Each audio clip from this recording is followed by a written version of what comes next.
Today I'm going to show you how my alignment measurement method works on a modern all-wheel drive SUV. This is a 2016 Honda CR-V all-wheel drive. This is my mom's car. Unfortunately, she isn't able to drive for several years or anything, so the car gets very little use.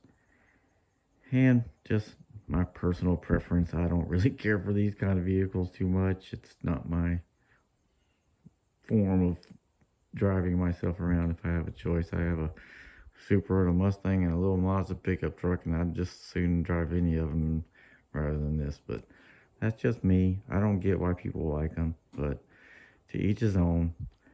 But a few times I have driven the car, what I did notice is that it has a very slight, not a pull left or right, but yet a feeling that I can't stay on center. Okay, I feel like I'm always correcting a little bit going down the road, no matter where I'm driving. I'm always correcting. So if I had to guess, I would have written down on a piece of paper that I had too much toe in on the front of the car. So just to find out what was going on, I set up all my alignment like I've shown you in my videos.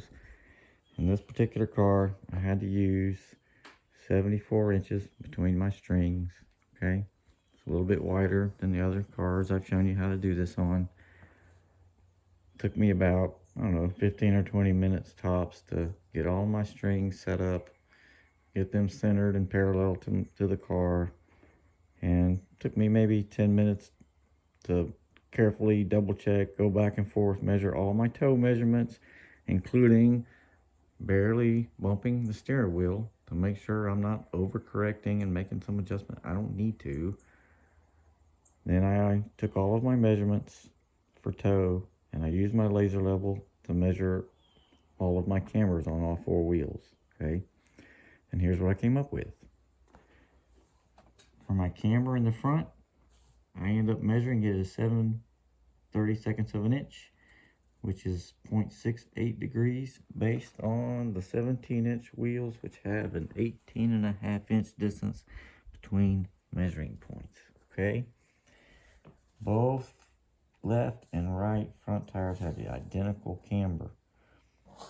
What I found listed as the range for that is positive 0.9 to negative 1.1 degrees, which is one incredibly huge range. The central point of that range would be 0.1, so I know mine is obviously a lot more negative camber than that, but the tires look fantastic. There's no problem with the car handling other than that off-center feel that I have. So there's no reason to mess with this. And most importantly, they're both equal. I mean, they are dead equal, okay? Now, when I came and measured the toe in the front, guess what I found? Left side is 0.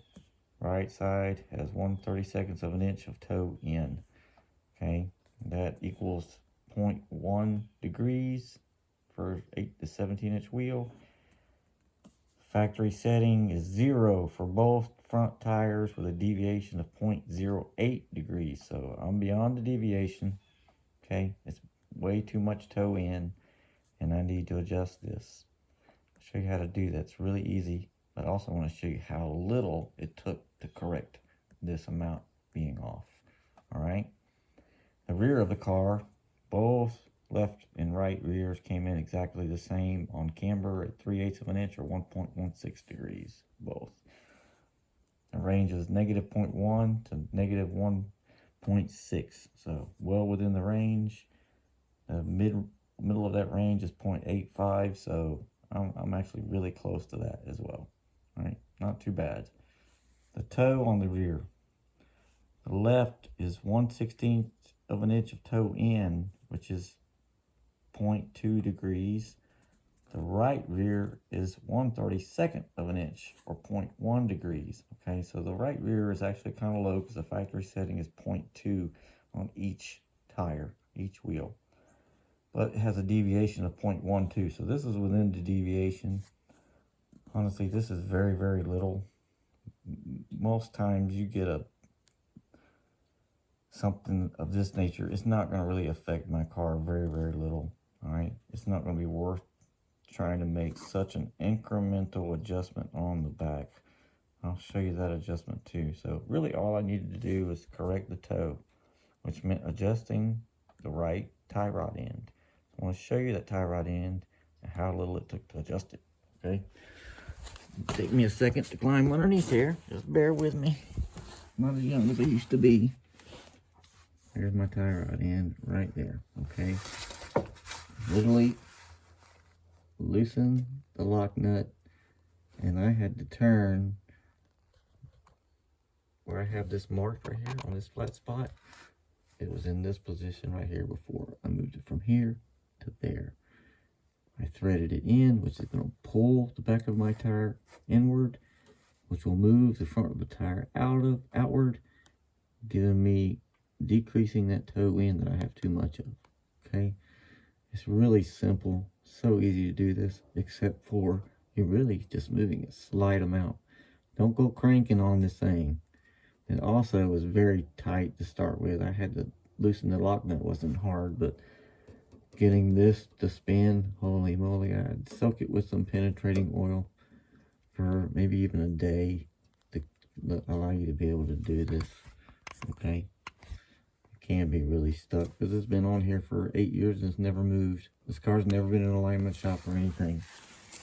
Mostly it's likely happened at some point in the past where Mom was driving it. You can see the pretty good whack this tire probably took against the curb at one point in time. Probably that tire was more in the front position and hit the curb and pushed the front of the tire in, causing the excessive toe in. Okay, this is what happens on cars. Sometimes you just have to make basic adjustments. But one last thing I want to show you is, if I can get a good picture of this, is you can see what's happening to the outside edge of the right tire because of that extra toe in, okay? It's causing this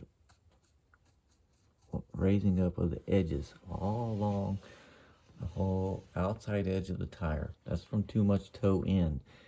The inside of the tire is fine, okay?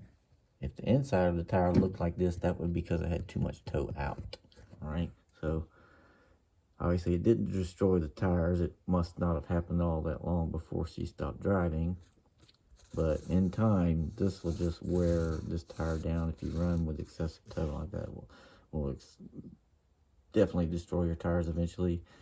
And like I said, it'll give you that odd feeling to the steering wheel like I was explaining. All right, so simple fix, showing that how my method works on any kind of car.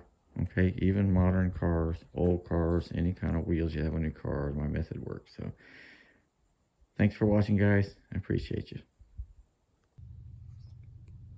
Sorry, I forgot to show you the rear bolt. This is the right rear of the car, and you have a locking nut on the outside that you first have to loosen. To be able to make any adjustments, you loosen the locking nut, and then you turn the big nut left or right, okay? After you get done setting it, you lock back down the locking nut. Now, on this car, the way this works on the right-hand side, if I turn this big nut counterclockwise, this direction, that's gonna give me more toe in, okay? If I turn it clockwise, it's gonna give me less toe in or more toe out.